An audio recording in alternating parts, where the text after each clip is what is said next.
Who are these 10 little Indians? And I know you're dying to find out. In fact, you can't believe how many psychiatrists say, let me see that article.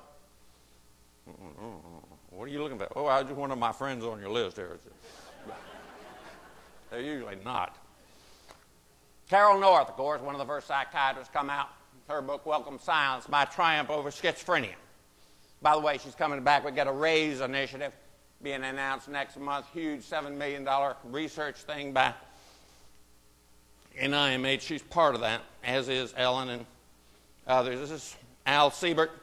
Al, of course, was the first clinical psychology graduate at the University of Michigan to get a postdoc at Menninger Clinic. Kept his secret for 30 years because they hospitalized him with paranoid schizophrenia. He's got a website there, Successful Schizophrenia. He thinks it's the greatest thing that ever happened to him. Of course, he will tell you there is no such thing as schizophrenia, but that's another story. Ron Bassman. Ron's another psychologist, actually president of NARPA for a while, got a book out, Freedom. Does a lot of teaching in the state hospitals in New York by consumers, teaching the staff members. Beth Baxter, psychiatrist, first psychiatrist publicly we ever know of, who's actually, while she is on Clozaril, passes the boards. Becomes a board-certified psychiatrist. She's in Nashville. She also co-authored that Bridges program many of you know about with Cedar Deal.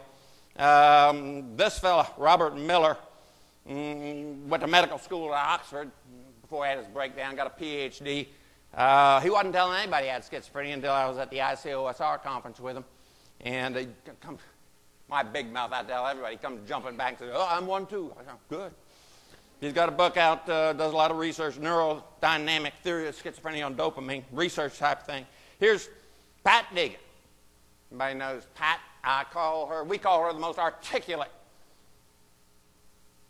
describer of the recovery movement that there is. Pat, you actually have a program here with her stuff, shared decision making, I think. And here's Double Dr. Dan. He was on Bethesda 3 years after I was. He only had a Ph.D. at that time. He comes out of Bethesda. I don't know how he got, I know how I got into medical school because of the in the business school because of the commander, the captain, and the admiral. I don't know how Dan got right into medical school.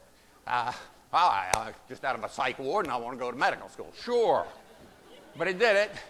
Finished Harvard-trained, Harvard residency, Harvard-trained MD, PhD, board-certified psychiatrist with paranoid schizophrenia. Dan and I have had some differences. Mm-hmm. That's what I want to talk about, those differences. We got this recovery thing. Here's Mike Hogan. Sam had a consensus conference to define this recovery. Got in 150 people, half of us consumers. We met for 3 days. We came up with, Samson gave me up 10 fundamentals. You've seen them before. Self-direction through hope, but this respect that turns out, if I examine all 10 of these doctoral level schizophrenics, what do they have to say about recovery? They disagree. They disagree almost everything except one thing, and that is discrimination, stigma, and the need for respect. That's the common ground that we see.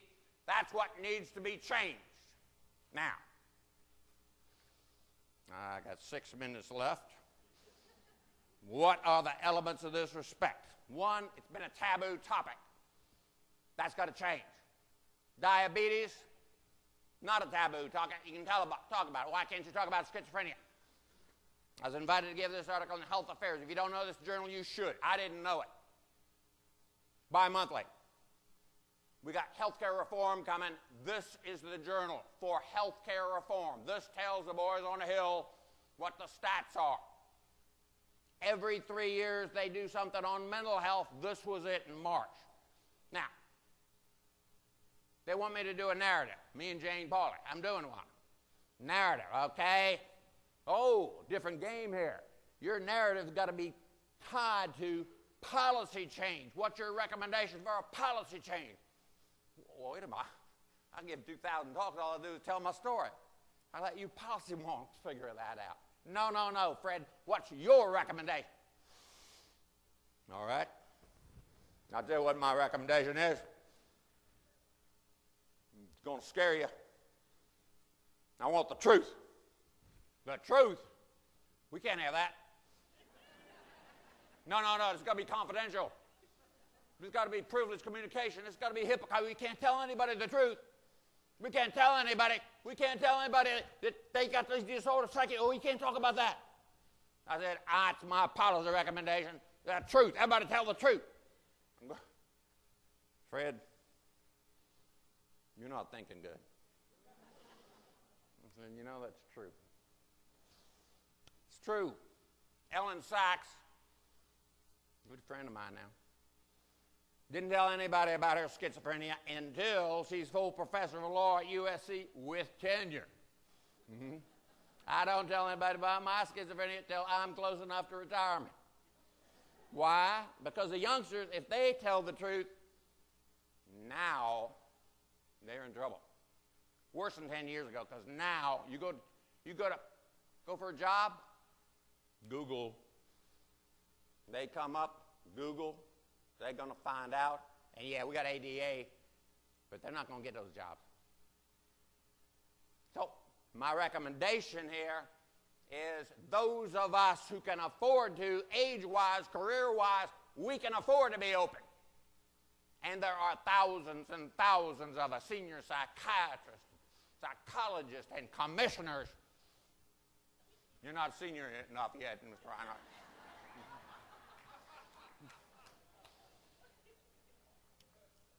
Raise, recovery after the initial schizophrenic episode. This is the one they want a young schizophrenic to be part of this ceremony next month. I said, hey, that'd be fine, but we got Google.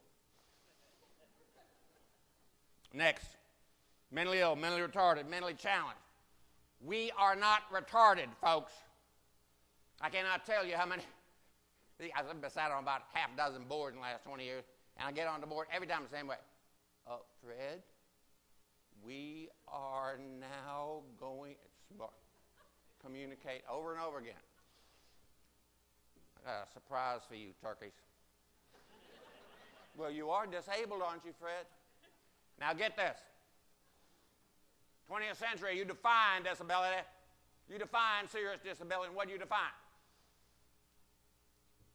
Serious disability must be permanent and chronic. And you mentally ill people, well, you come back, and then you have your relapses. Then you come.